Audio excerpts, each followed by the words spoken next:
তো হয়ে গেছে, আজকে মোটরের লাইন বাগাতে সে আমাদের সাথে যে এরকমটা হয়ে যাবে আমরা কখন আশা করতে পারিনি। আসলে তোমাদেরকে শুরু থেকে বলি, আজকে সকাল সকাল ঘুম থেকে উঠে আব্বার প্যাকেট দিয়ে 20 টাকা চুরি করলাম। তারপরে আমি হাঁটতে হাঁটতে চলে যাচ্ছিলাম আমাদের বোলপুর ডিজিটাল গ্রাম ঘুরতে। তারপরে এইখানে এসে দেখছি কটা মানুষের মতো দেখতে ছাগলের বাচ্চা খেলা করছে। তারপরে এইখানে এসে দেখছি আমাদের গ্রামের টাটাটাকে একবার নারী ভুল সব বের করে দিয়েছে মিস্ত্রি এসে। বেশ কিছুক্ষণ টাইম কাটানোর পর মিস্ত্রি কাকুকে জিজ্ঞেস দিলাম, ও কাকু হয়েছে গো?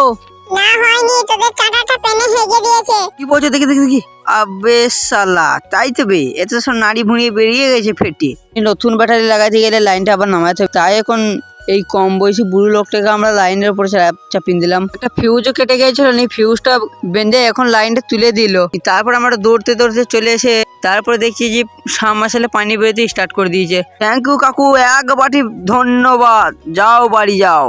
আর আজকে ছিল 10 দিনের ভেতরে অন কেয়ার ফলোয়ার করা লাস্ট দিন, আর তোমাদের কাছে 10 দিনের ভেতরে তো একটু ভালোবাসা পেলাম না, তাই আজকের ভিডিওটা তোমাদেরকে একটু মজা দিয়ে দিলাম। কাল থেকে তোমরা আর চ্যালেঞ্জিং ভিডিও দেখতে পারবে না। আর আজকের ভিডিওটা যদি একটু ভালো লেগে থাকে প্লিজ একটা ফলো করে আমার পাশে থাকো। Tata, bye bye.